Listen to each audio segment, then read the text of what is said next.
Asal nama Payakumbuh, jejak perdagangan Minangkabau. Payakumbuh, kota yang terletak di Sumatera Barat, memiliki sejarah panjang sebagai pusat perdagangan dan pertemuan budaya. Nama, Payakumbuh, sendiri memiliki makna dan asal-usul yang menarik, berkaitan erat dengan kondisi geografis dan kehidupan masyarakat Minangkabau. Asal-usul nama Payakumbuh. Nama, Payakumbuh, berasal dari dua kata dalam bahasa Minangkabau, yaitu, paya, yang berarti rawa atau genangan air, dan kumbuh, yang berarti meluap atau melimpah. Hal ini merujuk pada kondisi wilayah Payakumbuh yang dahulu memiliki banyak rawa-rawa serta sering mengalami banjir akibat luapan sungai. Rawa-rawa tersebut menjadi sumber kehidupan bagi masyarakat, baik sebagai tempat mencari ikan maupun sebagai lahan pertanian. Sebagai kota yang berkembang dari ekosistem rawa, Payakumbuh secara bertahap mengalami perubahan dalam lanskapnya. Seiring dengan meningkatnya aktivitas manusia, daerah ini mulai dikeringkan dan dijadikan sebagai pusat pemukiman dan perdagangan.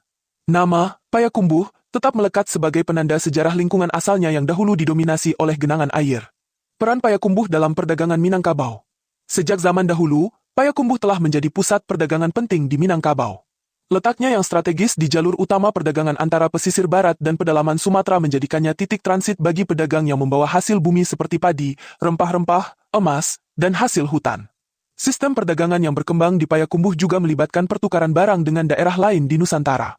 Pasar di Payakumbuh telah ada sejak berabad-abad yang lalu dan menjadi salah satu pasar terbesar di wilayah Minangkabau. Di pasar ini, masyarakat Minang tidak hanya berdagang tetapi juga menjalin hubungan sosial dan budaya. Kehadiran berbagai etnis seperti Tionghoa, Tamil, dan Arab di Payakumbuh juga turut memperkaya keragaman budaya dan meningkatkan dinamika perdagangan. Masa kolonial dan pengaruh Belanda. Pada masa kolonial Belanda, Payakumbuh menjadi salah satu kota yang berkembang pesat. Infrastruktur seperti jalan, jembatan, dan kantor administrasi didirikan untuk mendukung aktivitas perdagangan dan pengawasan kolonial. Belanda menyadari bahwa wilayah ini memiliki potensi ekonomi yang besar, terutama dalam produksi pertanian dan hasil bumi.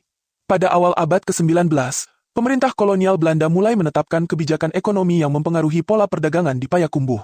Sistem tanam paksa dan pajak tanah diberlakukan, menyebabkan masyarakat setempat harus menyesuaikan diri dengan regulasi baru.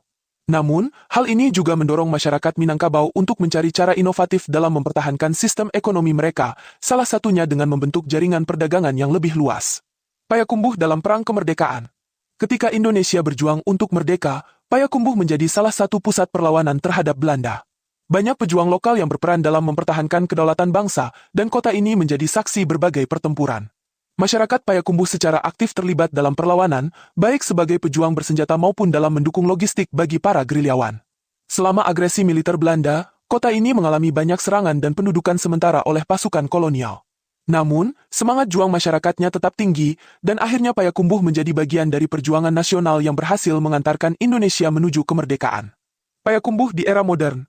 Kini, Payakumbuh terus berkembang sebagai kota yang modern namun tetap mempertahankan warisan budayanya. Infrastruktur perkotaan semakin maju dengan adanya jalan raya, pusat perbelanjaan, serta fasilitas pendidikan yang lengkap. Meskipun mengalami modernisasi, kota ini tetap menjaga identitasnya sebagai pusat budaya Minangkabau yang kuat. Sektor ekonomi Payakumbuh juga semakin berkembang, terutama di bidang perdagangan dan industri makanan. Produk makanan khas Minangkabau seperti rendang dan galamai banyak diproduksi di kota ini dan menjadi komoditas ekspor yang diminati di tingkat nasional maupun internasional. Selain itu, sektor pariwisata juga menjadi daya tarik utama, dengan keindahan alamnya yang memukau serta berbagai peninggalan sejarah yang masih lestari. Kesimpulan, nama Payakumbuh mencerminkan sejarah panjang kota ini, dari masa rawa-rawa yang melimpah hingga menjadi pusat perdagangan yang makmur. Jejak peradaban dan aktivitas ekonominya terus berkembang, menjadikannya kota yang tetap relevan dalam perjalanan sejarah Minangkabau. Dengan perpaduan antara warisan budaya dan perkembangan modern, Payakumbuh tetap menjadi salah satu kota penting di Sumatera Barat yang menyimpan nilai historis dan ekonomi yang tinggi. Sumber referensi: Dobbin, C. 1983. Islamic Revivalist in Achanging Paasant Economy, Central Sumatera, 1784-1847. Oxford University Press. Rickleffs, M.C. 2008. A History of Modern Indonesia since C. 1200. Stanford University Press. Pemerintah Kota Payakumbuh. Sejarah Kota Payakumbuh. Payakumbuh Kota Go ID. Nafis, A. 1984. Alam terkembang jadi guru, adat dan budaya Minangkabau. Jakarta, Balai Pustaka. Sejarah perjuangan Minangkabau dalam kemerdekaan Indonesia. UNESCO.org